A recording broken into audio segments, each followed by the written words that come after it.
नमस्कार, किसान समाचार में आपका स्वागत है। मैं हूं रेशमा आपके साथ। आइए नजर डालते हैं इस वक्त की हेडलाइंस पर। प्रधानमंत्री नरेंद्र मोदी ने मन की बात में ड्रोन टेक्नोलॉजी से किसानों को होने वाले लाभ पर की बात। कहा हिमाचल प्रदेश के किन्नौर में ड्रोन के जरिए सेव किए जा रहे हैं ट्रांसपोर्ट। किसान भाई बहनों का खर्च कम होने के साथ ही कम समय में मंडी पहुंच रहा है सेब।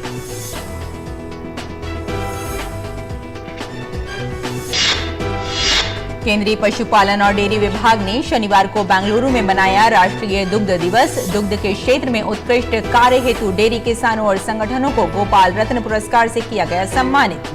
प्रथम के लिए 5, द्वितीय के लिए 3 और तृतीय रैंक के लिए दी गई 2 लाख रुपए की राशि। केंद्रीय राज्य मंत्री संजीव बालियान ने बेंगलुरु में पशु संगरोध प्रमाणन सेवाएं स्टेशन का किया उद्घाटन। स्टेशन दक्षिणी भारत के राज्यों को पशुधन और पशुधन उत्पादों के आयात एवं निर्यात की सुविधा प्रदान करने के साथ ही व्यापार को देगा बढ़ावा।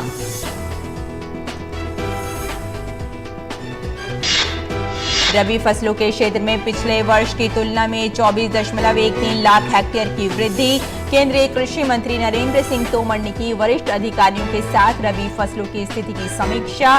कहा आने वाले दिनों में रबी फसलों के क्षेत्रफल में होगी तेजी से वृद्धि।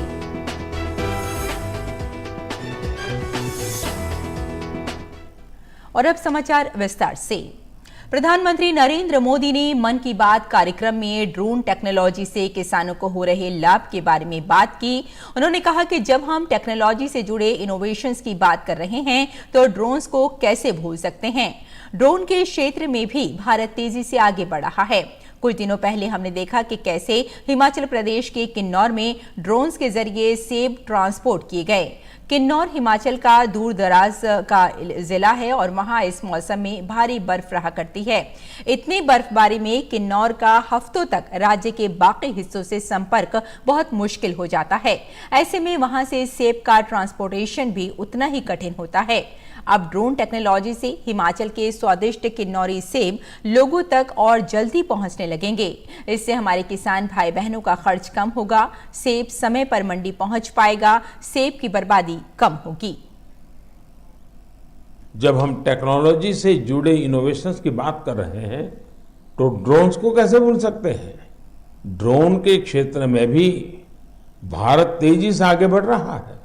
कुछ दिनों पहले हमने देखा कि कैसे हिमाचल प्रदेश के किन्नौर में ड्रोन्स के जरिए सेब ट्रांसपोर्ट किए गए। किन्नौर हिमाचल का दूर सुदूर जिला है और वहां इस मौसम में भारी बर्फ रहा करती है। इतनी बर्फबारी में किन्नौर का हफ्तों तक राज्य के बाकी हिस्से से संपर्क बहुत मुश्किल हो जाता है। ऐसे में वहां से सेब का ट्रांसपोर्टेशन भी उतना ही कठिन होता है। अब ड्रोन टेक्नोलॉजी से हिमाचल के स्वादिष्ट किन्नौरी सेब लोगों तक और जल्दी पहुंचने लगेंगे। इससे हमारे किसान भाई बहनों का खर्च कम होगा, सेब समय पर मंडी पहुंच पाएगा, सेब की बर्बादी कम होगी। मत्स्य पालन, पशुपालन और डेयरी मंत्रालय के पशुपालन विभाग ने शनिवार को बेंगलुरु, कर्नाटक में राष्ट्रीय दुग्ध दिवस मनाया। विभाग ने हमरघाटा बेंगलुरु में इस समारोह के हिस्से के रूप में पशु संगरोध प्रमाणन सेवाएं स्टेशन का उद्घाटन किया। यह स्टेशन हाल ही में बनकर तैयार हुआ है और इसका उद्घाटन डॉक्टर संजीव कुमार बालियान, केंद्रीय राज्य मंत्री मत्स्य पालन, पशुपालन और डेयरी मंत्रालय द्वारा राष्ट्रीय दुग्ध दिवस पर सचिव पशुपालन और डेयरी विभाग, भारत सरकार की उपस्थिति में किया गया। AOQCM बेंगलुरु को अगस्त 2009 में शुरू किया गया था और यह स्टेशन अल्फा 3 कैंपगोड़ा अंतर्राष्ट्रीय हवाई अड्डे, बेंगलुरु, कर्नाटक में हवाई अड्डे के उपग्रह कार्यालय से कार्य कर रहा है। अपनी स्थापना के बाद से इस स्टेशन ने अपने कार्य प्रभार में काफी वृद्धि देखी है और यहां पशुधन और पशुधन उत्पादों की आवाजाही में कई गुना वृद्धि हुई है। हालांकि क्वारंटाइन सुविधा के अभाव में जीवित पशुओं जैसे घोड़े, मवेशी, भेड़ भेड़, बकरी आदि के आयात को बेंगलुरु में आयात करने की अनुमति नहीं थी। हमरघाटा बेंगलुरु में 10 एकड़ क्षेत्र में निर्माण कार्य मत्स्य पालन, पशुपालन और डेयरी मंत्रालय भारत सरकार के वित्त पोषण के साथ शुरू हुआ। इस कार्य को केंद्रीय लोक निर्माण विभाग बेंगलुरु द्वारा पूर्ण किया गया है। ये स्टेशन अत्याधुनिक भवन और बुनियादी ढांचे के साथ बनकर तैयार हुआ है। बेंगलुरु की परिवेशी जलवायु परिस्थितियों के साथ ये परिकल्पना की गई है कि जलवायु परिस्थितियां अधिकतर जीवित पशुओं के आयात के लिए उपयुक्त होंगी और तब ऐसे आयातित पशुधन को हमरघाटा में क्वारंटाइन स्टेशन पर ठीक से अनुकूलित किया जा सकेगा। यह स्टेशन देश में विशेषकर रूप से दक्षिणी भारत के राज्यों को पशुधन और पशुधन उत्पादों के आयात एवं निर्यात की सुविधा प्रदान करने के साथ ही व्यापार को बढ़ावा देगा। AOQCM स्टेशन नियत समय में पशुधन उत्पादों और पशुधन के आयात के लिए ऑनलाइन स्वीकृति प्रणाली से लैस होगा और स्थानीय अर्थव्यवस्था के लिए परिवर्तनकारी सिद्ध होगा। अगली खबर की ओर बढ़ते हैं। केंद्रीय पशुपालन और डेयरी विभाग ने भारत में श्वेत क्रांति के जनक डॉक्टर वर्गीस कुरियन की 101वीं जयंती के अवसर पर शनिवार को बेंगलुरु में राष्ट्रीय दुग्ध दिवस मनाया। इस आयोजन के दौरान प्रतिष्ठित राष्ट्रीय गोपाल रत्न पुरस्कार 2022 प्रदान किए गए। समारोह के दौरान मुख्य अतिथि केंद्रीय मत्स्य पालन, पशुपालन और डेयरी राज्य मंत्री डॉक्टर संजीव कुमार बालियान ने स्वदेशी मवेशी भैंस की नस्लों को पालने वाले सर्वश्रेष्ठ डेयरी किसानों की श्रेणी के विजेताओं को राष्ट्रीय गोपाल रत्न पुरस्कार प्रदान किए। विजेताओं को नकद पुरस्कार से सम्मानित किया गया। प्रथम रैंक के लिए 5 लाख रुपए, द्वितीय रैंक के लिए 3 लाख और तीसरी रैंक के लिए 2 लाख के साथ प्रत्येक क्षेत्र में मेरिट का प्रमाण पत्र और एक स्मृति चिन्ह भी दिया गया। देसी गाय भैंस की नस्लों को पालने वाला सर्वश्रेष्ठ डेयरी किसान सम्मान 3 श्रेणियों में हरियाणा राज्य के फतेहाबाद के रहने वाले जितेंद्र सिंह, महाराष्ट्र के पुणे के रविशंकर शशिकांत सहस्रबुद्धे और गुजरात के कच्छ के गोयल सोनलबेन नारन को दिया गया। वहीं सर्वश्रेष्ठ कृत्रिम गर्भाधान तकनीशियन श्रेणी में प्रथम पुरस्कार उड़ीसा के बलांगीर के गोपाल राणा को और द्वितीय पुरस्कार राजस्थान के गंगानगर के हरि सिंह और तृतीय पुरस्कार आंध्र प्रदेश के प्रकाशम के माचीपल्ली बसवैया को दिया गया। सर्वश्रेष्ठ डेयरी सहकारी समिति दुग्ध उत्पादक कंपनी डेयरी किसान उत्पादक संगठन की श्रेणी में प्रथम पुरस्कार केरल के वायनाड के मनंतवाड़ी श्रीरो लपटका और सहकरण संगम लिमिटेड को दिया गया, जबकि द्वितीय पुरस्कार कर्नाटक के मांड्या के अरकेरे दुग्ध उत्पादक सहकारी समिति लिमिटेड को दिया गया। वहीं तृतीय पुरस्कार तमिलनाडु के तिरुवरूर के मन्नारगुड़ी MPCS को दिया गया। केंद्रीय कृषि एवं किसान कल्याण मंत्री नरेंद्र सिंह तोमर ने जानकारी देते हुए बताया कि पिछले वर्ष की तुलना में रबी की फसल के क्षेत्रफल में 24.13 लाख हेक्टेयर की वृद्धि हुई। वरिष्ठ अधिकारियों के साथ रबी फसलों की स्थिति की समीक्षा करते हुए तोमर ने संतोष व्यक्त किया कि पिछले वर्ष की इसी अवधि के 138.35 लाख हेक्टेयर की तुलना में अभी तक गेहूं की 152.88 लाख हेक्टेयर क्षेत्र में बुआई की गई है, क्योंकि प्रमुख गेहूं उत्पादक राज्यों में पिछले वर्ष की तुलना में गेहूं की क्षेत्रीय कवरेज में भी वृद्धि हुई है। गेहूं के लिए पिछले वर्ष की तुलना में क्षेत्रफल में 14.53 लाख हेक्टेयर की वृद्धि हुई और ये पिछले 4 वर्षों में अब तक सबसे अधिक है। 25 नवंबर 2022 तक रबी फसलों के तहत बुआई का कुल क्षेत्रफल 358.59 लाख हेक्टेयर था, जबकि पिछले वर्ष की इसी अवधि में ये 334.46 लाख हेक्टेयर था। इसी प्रकार रबी क्षेत्र में पिछले वर्ष की तुलना में 24.13 लाख हेक्टेयर की वृद्धि हुई है। तोमर ने आशा जताई कि मिट्टी की नमी की अनुकूल स्थिति, बेहतर जल भंडारण और देश भर में उर्वरकों की सहज उपलब्धता के साथ आने वाले दिनों में रबी फसलों की क्षेत्रीय कवरेज में और तेजी आने और इससे अच्छी रबी फसल होने की उम्मीद की जा सकती है। देश भर के 143 महत्वपूर्ण जलाशयों में वर्तमान जल संग्रहण 149.49 बिलियन क्यूबिक मीटर है, जो पिछले वर्ष की इसी अवधि का 106% था और पिछले 10 वर्ष वर्षों की इसी अवधि के औसत संग्रहण का 119% है। अधिकांश जिलों में 15 से 21 नवंबर 2022 के दौरान मिट्टी में नमी की स्थिति इसी अवधि के पिछले 7 वर्षों की औसत से अधिक है। रबी सीजन के लिए आवश्यकता अनुरूप पूरे देश में खाद की भी सहज रूप से उपलब्धता है। और केंद्र सरकार देश के अन्नदाताओं की आय को बढ़ाने के लिए प्रयासरत है। इसी कड़ी में उत्तर प्रदेश के आकांक्षी जनपद सोनभद्र में किसानों की आय दोगुनी करने के उद्देश्य से ड्रैगन फ्रूट की खेती की शुरुआत की गई है। ड्रैगन फ्रूट की खेती कम उर्वरा शक्ति वाली जमीनों के साथ ही पानी की बहुत कम खर्चे पर आसानी से की जा सकती है और इसी फल से आय भी खूब है। पेश है जमीनी हकीकत से जुड़ी ये खास रिपोर्ट।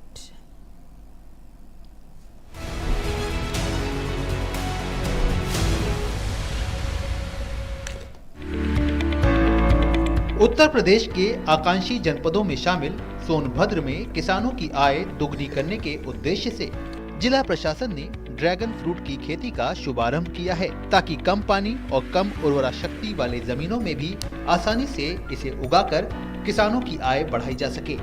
प्रशासन ने डिस्ट्रिक्ट मिनरल फंड के सहयोग से इस खेती को बढ़ावा देने के लिए किसानों को आगे आने का आह्वान किया है। जिलाधिकारी चंद्र विजय सिंह ने बताया कि ये काफी पौष्टिक फल है, जिसकी खेती कम उर्वरा शक्ति वाली जमीनों के साथ साथ पानी की बहुत कम खर्च में भी आसानी से की जा सकती है। उन्होंने ये भी बताया कि इसके लिए जिला प्रशासन पूरी तरह से सहयोग भी कर रहा है। हाँ, देखिए जनपद सोनभद्र जिस तरीके से यहाँ की जो मिट्टी है कि यहाँ पे बारिश भी कम रहती है, पथरीली मिट्टी है। ड्रैगन फ्रूट है वो काफ़ी न्यूट्रिशियस रहता है और काफ़ी महंगा भी होता है, तो यहाँ के जितने भी किसान हैं अगर वो इस चीज़ की खेती करते हैं तो आर्थिक रूप से भी काफ़ी मजबूत हो सकते हैं। जिला उद्यान अधिकारी के मुताबिक ड्रैगन फ्रूट की खेती मूलतः दूसरे देश से लाकर की जा रही है। उन्होंने बताया कि कम लागत और इनके फलों की बिक्री काफी महंगी होने के कारण किसानों के लिए काफी लाभकारी है। इसमें जो है माइक्रो न्यूट्रिएंट और तमाम अच्छी चीज़ें जो है विटामिन मिनरल्स इसमें पाया जाता है और इससे जो है एक तो किसान की आय बहुत बेहतरीन हो सकती है। इससे 1 हेक्टेयर में कम से कम 25 से 30 लाख रुपया पर ईयर कमाया जा सकता है फल बेच के। खेती की शुरुआत करने वाले किसानों के अनुसार ये एक बहुत ही महंगी और औषधि खेती है, लेकिन जिला प्रशासन के सहयोग के कारण काफी आसानी से शुरू किया गया है। 1.5 बीघे में करीब पहले साल में ही मान के चलिए कि 25 से 30 हज़ार रुपया पहले साल में ही मतलब लागत काटने के बाद मिल जाता है। दूसरे साल में बढ़ता है और तीसरे से चौथे साल में 1.5 बीघे मतलब 1 एकड़ में आपका मतलब 6 लाख रुपए लागत काटने के बाद 6 लाख रुपए इसका प्रॉफिट है। आकांक्षी जिला होने के कारण सोनभद्र जिले के विकास पर केंद्र सरकार का विशेष जोर है। इसी के तहत यहाँ किसानों की आय बढ़ाने की मुहिम के तहत ड्रैगन फ्रूट की खेती को प्रोत्साहित किया जा रहा है।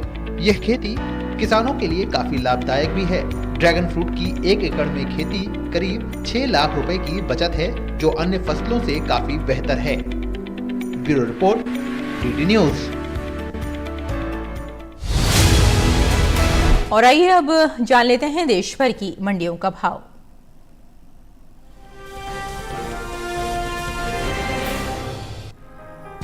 कृषि उपज मंडियों में शनिवार को प्याज के सौदों में तेजी दिखाई दी। एग मार्केट के अनुसार गुजरात की राजकोट मंडी में 25 नवंबर को प्याज का भाव रहा 800 रुपए प्रति क्विंटल। 26 नवंबर को इसमें 150 रुपए की तेजी आई और भाव 950 रुपए हो गया। उत्तर प्रदेश की गाजियाबाद मंडी में प्याज के सौदे बढ़ोतरी के साथ हुए। यहां 25 नवंबर को इसका भाव था 1670 रुपए। 26 नवंबर को इसके सौदे में 5 रुपए की मामूली बढ़त हुई और भाव 1675 रुपए प्रति क्विंटल हो गया। राज्य की हाथरस मंडी में 25 नवंबर को प्याज की खरीद 1620 रुपए पर हुई। 26 नवंबर को प्याज का भाव 10 रुपए बढ़कर 1630 रुपए प्रति क्विंटल हो गया। राजस्थान की जयपुर मंडी में भी बढ़त का सिलसिला जारी रहा। 25 नवंबर को यहां प्याज का भाव था 1400 रुपए, जो कि 50 रुपए उछलकर 26 नवंबर को 1450 रुपए प्रति क्विंटल हो गया। बात प्याज की पैदावार की करें तो इस साल घरेलू स्तर पर प्याज की उपज में बम्पर इजाफा देखने को मिल सकता है।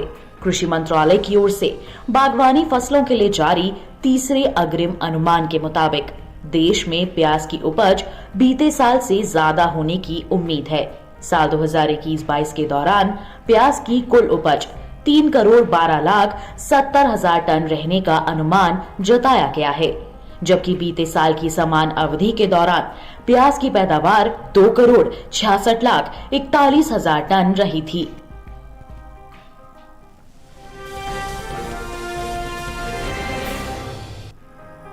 कृषि उपज मंडियों में इन दिनों मक्का की आवक सामान्य बनी हुई है। शनिवार को मक्का के सौदे मामूली बदलाव के साथ हुए। बात इसके हाजिर भाव की करें तो एगमार्क नेट के अनुसार शनिवार को उत्तर प्रदेश की मैनपुरी मंडी में मक्का के सौदे में 15 रुपए की तेजी रही। यहां 25 नवंबर को मक्का का भाव रहा 2,350 रुपए, जो कि 26 नवंबर को 2,365 रुपए हो गया। उत्तर प्रदेश की ही लखीमपुर मंडी में 25 नवंबर को मक्का का भाव रहा 1,870 रुपए, जो कि 26 नवंबर को 10 रुपए बढ़कर 1,880 रुपए हो गया। जबकि राज्य की ही हाथरस मंडी में इस दौरान मक्का के सौदे नरमी के साथ हुए। यहां 25 नवंबर को मक्का का भाव था 2,370 रुपए, जो कि 26 नवंबर को 20 रुपए की नरमी के बाद 2,350 रुपए रह गया। उत्तर प्रदेश की गाजियाबाद मंडी में 25 नवंबर को मक्का का भाव रहा 2,380 रुपए, जो कि 26 नवंबर को 10 रुपए टूटकर 2,370 रुपए रह गया। चालू रबी सीजन में मक्का की बुआई आगे चल रही है। बीते साल के मुकाबले इस साल मक्का की बुआई का क्षेत्रफल 4,000 हेक्टेयर बढ़ा है। कृषि मंत्रालय की ओर से हाल ही में जारी ताजा आंकड़ों के मुताबिक साल 2022-23 के दौरान 14 अक्टूबर तक रबी मक्का की बुआई 36,000 हेक्टेयर में हो चुकी है, जबकि बीते साल इस दौरान रबी मक्का की खेती 32,000 हेक्टेयर में ही हुई थी। वहीं मक्का के निर्यात में इजाफा देखने को मिला है। वाणिज्य मंत्रालय की संस्था एपिडा के अनुसार 2021-22 के दौरान 36,90,000 टन से भी ज्यादा मक्का का निर्यात हुआ है, जबकि 2020-21 में सिर्फ 28,79,000 टन मक्का ही निर्यात हो पाई थी। भारत मक्का का निर्यात मुख्य रूप से वियतनाम, मलेशिया, बांग्लादेश और नेपाल के अलावा दूसरे कई देशों को करता है। इस साल घरेलू स्तर पर मक्का की रिकॉर्ड उपज का अनुमान है।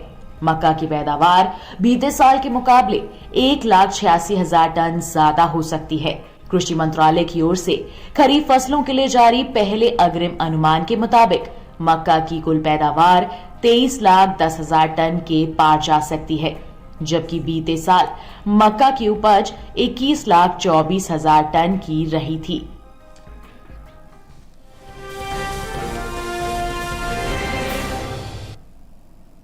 और अब बात करते हैं मौसमी खेती की और जानते हैं कि इस मौसम में किसान कैसे रखें अपनी खेती का ख्याल।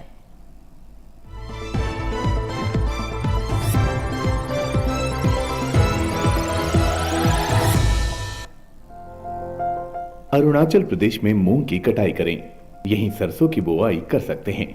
साथ ही सरसों के खेत में सिंचाई करते रहें। सरसों के खेत में निराई करें। किसान फूल गोभी की रोपाई कर लें। अरुणाचल के किसान आलू की बुआई करें। अभी मटर की भी बुआई करते रहें। मटर के खेत में नमी बनाए रखें। यहाँ संतरे के बागों में सिंचाई कर लें। इसके अलावा धान की कटाई करते रहें। धान के खेत में जरूरी उर्वरक डालें। यहाँ ब्रोकली की रोपाई कर सकते हैं। इसके साथ ही टमाटर की भी रोपाई कर लें। अरुणाचल प्रदेश में सोयाबीन की कटाई करें। किसान पत्ता गोभी की रोपाई कर लें। असम में धान की बुआई करें। किसान आलू की रोपाई करते रहें। आलू के खेत में सिंचाई कर लें। इस समय मक्के के खेत में गुड़ाई करते रहें। मक्के के खेत से खरपतवार निकालें। यहाँ के किसान गाजर की बुआई करें। वहीं फूल गोभी के खेत में निराई कर सकते हैं। असम में बैंगन की रोपाई कर लें। साथ ही ब्रोकली की बुआई करें। यहाँ टमाटर की बुआई भी करते रहें। अभी तिल की बुआई के लिए समय उचित है। तिल के खेत में निराई कर सकते हैं। इसके अलावा लोबिया भी बोएं। लोबिया के खेत में निराई करें। असम में गेहूं की बुआई के लिए खेत तैयार करें। किसान मटर की बुआई करते रहें।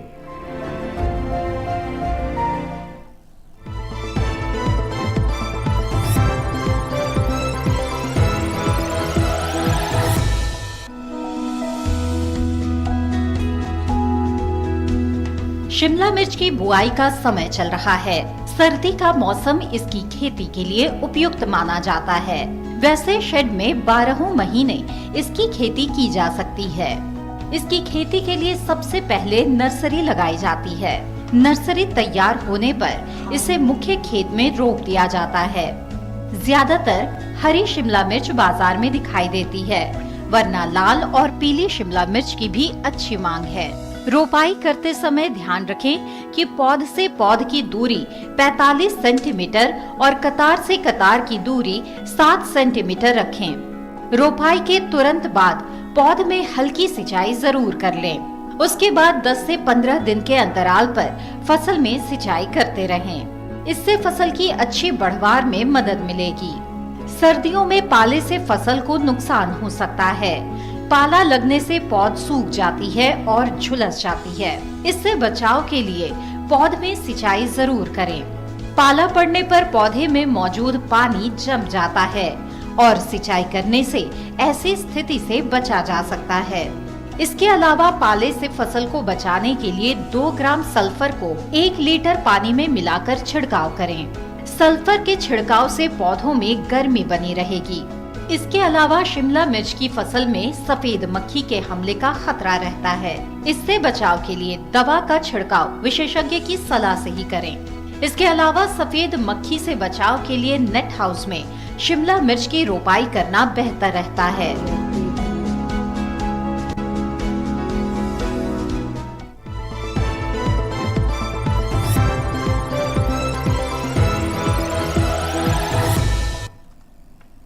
और खेती किसानी के साथ साथ आइए नजर डालते हैं कुछ और महत्वपूर्ण खबरों पर। खास खबर में प्रधानमंत्री नरेंद्र मोदी ने मन की बात कार्यक्रम की 95वीं कड़ी में देश विदेश के लोगों के साथ अपने विचार साझा किए। पीएम मोदी ने भारत को G20 की अध्यक्षता मिलने पर इसे देश का गौरव बताया।